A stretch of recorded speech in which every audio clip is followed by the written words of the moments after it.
vous opposerez-vous à cette décision inique et brutale? Nouveau décryptage. Comme d'habitude, d'abord l'extrait en entier, puis une vérification des faits, des mensonges, des chiffres, etc. par la suite. Bon visionnage. La parole est à présent à Madame Catherine Rimbert pour le Rassemblement national. Merci Madame la Présidente. Ma question s'adresse à Monsieur le ministre de la Santé et de l'Accès aux soins. Monsieur le ministre, l'accès aux soins pour les Français ne doit pas être sacrifié sur l'autel des ajustements budgétaires. Vendredi dernier, vous annonciez que 151 zones rouges considérées comme des déserts médicaux bénéficieront dès septembre du soutien de médecins généralistes jusqu'à 2 jours par mois. Des mesures qui ne concerneront que 4% du territoire, bien loin des 87% touchés par la désertification médicale. La France voit son maillage sanitaire se déliter au détriment de la santé des Français. Selon votre ministère, 6,7 millions de nos concitoyens ne disposent pas de médecins traitants. Aujourd'hui, le gouvernement prétend faire de la lutte contre les déserts médicaux une priorité. Mais sur le terrain, la santé des Français se décide plutôt au gré de tableaux Excel déconnectés des réalités locales. Dans ma circonscription, à Apt, en Vaucluse, l'Agence régionale de santé a annoncé le 13 juin dernier la fermeture du bloc opératoire au 31 décembre 2025. Une décision prise sans la moindre concertation des élus locaux, ni même du conseil de surveillance de l'établissement. Pire encore, un audit réalisé en janvier dernier et proposant des alternatives à cette fermeture est resté sans suite. Sur les 18 000 entrées aux urgences en 2024, près de 8 000 d'entre elles étaient éligibles à une prise en charge au bloc opératoire. Sa suppression mettrait en péril l'offre de soins locale. De plus, cette décision compromettrait directement l'avenir même des urgences et conduirait à des pertes de chance pour les patients du Pays d'Apt, un territoire particulièrement enclavé. Alors, Monsieur le ministre, tandis que le gouvernement ne cesse de marteler sa volonté de lutte contre les déserts médicaux, allez-vous laisser des dizaines de milliers d'habitants du Pays d'Apt privés d'un véritable accès aux soins? Vous opposerez-vous à cette décision inique et brutale? Je vous remercie. Merci beaucoup. La parole est à Monsieur Yannick Noder, ministre en charge de la Santé et de l'Accès aux soins. Madame la Présidente, tout d'abord, permettez-moi de m'associer aux nombreux hommages qui émanent sur l'ensemble de ces groupes en la mémoire d'Olivier Marleix.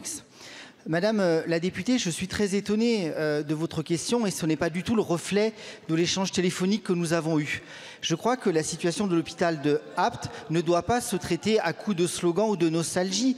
Nous avons typiquement, Madame la députée, un hôpital de proximité où vous soulignez effectivement que les urgences fonctionnent bien. Il faut aussi situer la situation financière de cet hôpital avec plus 13 millions de déficits cumulés, des délais de paiement à plus de 5 mois et je crois surtout une activité chirurgicale qu'il est temps de réformer. 1000 actes chirurgicaux ont été effectués par une équipe chirurgicale mobilisée. Je salue les chirurgiens, les infirmiers, les anesthésistes, les aides-soignants qui se mobilisent, mais c'est aussi le moment de regarder cette situation avec lucidité, organisation, fermeté. Il faut naturellement renforcer les urgences. Ces urgences fonctionnent bien, elles fonctionnent 7 jours sur 7, 24 heures sur 24. Nous allons y adjoindre 10 lits supplémentaires de post-urgence. Il va falloir développer le plateau technique d'imagerie, y adjoindre une IRM parce que vos habitants ont aussi besoin d'un accès à l'IRM. La chirurgie sera faite à Cavaillon par les mêmes équipes chirurgicales. Nous allons développer les consultations de spécialité et les soins de suite de réadaptation. Je crois, Madame la députée, que c'est justement en ne voulant pas réorganiser l'offre de soins sur nos territoires. Je souhaite que cet hôpital soit labellisé hôpital de proximité. Proximité, c'est de pouvoir assurer un certain nombre de diagnostics, de prise en charge urgente et ensuite de pouvoir mailler la prise en charge de l'hôpital de périphérie jusqu'au CHU en fonction de la gravité des cas. Il ne faut pas confondre, Madame la députée, sécurité sanitaire et proximité territoriale. Et moi, je suis le ministre de la Santé. Je dois m'assurer que chaque patient doit s'assurer de la même prise en charge. Et Madame la députée, en cas d'infection chirurgicale grave, est-ce que vous feriez opérer dans cet hôpital? Merci. Et en aucun cas, ça ne mettra en danger les urgences. Maintenant, place au décryptage. D'abord, on va parler de la portion de la population vivant dans les 87% du territoire classé en désert médical. Dire que 87% du territoire français est en désert médical, ne signifie pas que 87% des Français sont concernés. Ce chiffre reflète la couverture géographique, non la démographie. En réalité, environ 8,6 millions de personnes vivent dans ces zones, ce qui représente à peu près 13% de la population totale. France, environ 67 millions. D'autres études évoquent des proportions analogues, entre 30% des zones peu peuplées en superficie et 13% de la population. Pour recouper, en 2024, on estime à 6 millions le nombre de Français sans médecin traitant, soit environ 9% de la population, et ce chiffre est en constante progression. On comprend donc que les zones désertifiées sont souvent peu peuplées, ce qui fait que bien que le territoire concerné soit vaste, 87%, il ne touche qu'une minorité de Français.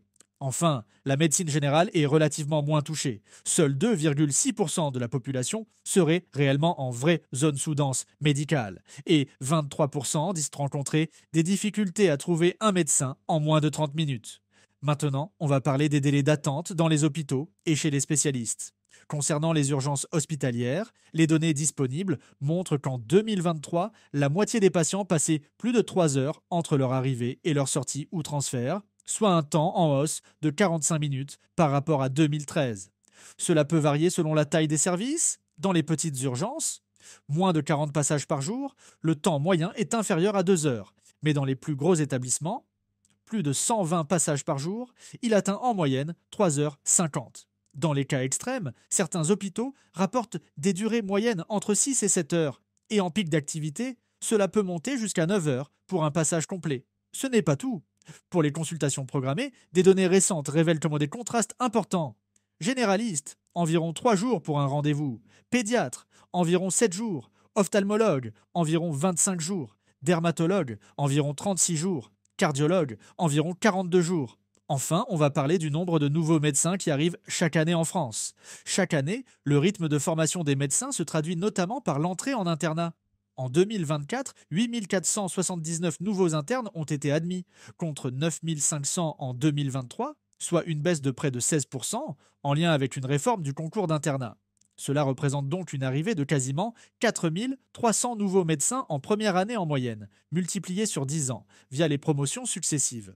Par ailleurs, au 1er janvier 2023, la France comptait environ 230 000 médecins en activité, répartis entre un peu moins de 100 000 généralistes et environ 130 000 spécialistes. On observe une augmentation lente du nombre de médecins, estimé à environ plus de 1300 médecins par an, toutes spécialités confondues. Il faut aussi prendre en compte les départs à la retraite ou le passage en inactivité. La part des médecins en activité régulière est passée de 76,5% en 2010 à 60,4% en 2024. Cela signifie que dans les effectifs totaux, la proportion des retraités, remplaçants ou semi-actifs augmente, rendant l'arrivée de nouveaux internes insuffisante pour compenser les départs. Pour la médecine générale spécifiquement, le ratio entre nouveaux entrants et partants est estimé à 1,01, ce qui signifie qu'un généraliste en début ou fin de carrière n'est remplacé qu'à peine.